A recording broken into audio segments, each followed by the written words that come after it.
तो इस वक्त बड़ी खबर आ रही है। उद्धव ठाकरे 7 मार्च को जाएंगे अयोध्या, सरयू नदी की उतारेंगे आरती, रामलला का भी करेंगे दर्शन। तो इस वक्त की बड़ी खबर आ रही है। उद्धव ठाकरे 7 मार्च को अयोध्या के दौरे पर रहेंगे, सरयू नदी के उतारेंगे आरती और रामलला का भी इस दौरान वो दर्शन करेंगे। तो बड़ी खबर आ रही है। महाराष्ट्र के वजीर आला उद्धव ठाकरे 7 मार्च को जाएंगे अयोध्या और इस दौरान वो सरयू नदी की उतारेंगे आरती और रामलला का भी वो दर्शन करेंगे।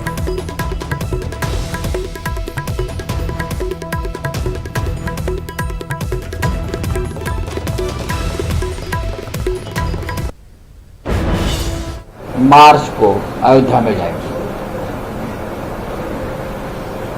7 मार्च उनका कार्यक्रम जो है अयोध्या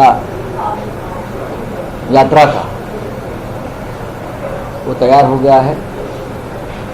7 मार्च को जाएंगे, रामलला का दर्शन लेंगे, सरयू की आरती करेंगे और महाराष्ट्र से और देश से हजारों शिवसैनिक वहां जाएंगे जो आना चाहते हैं।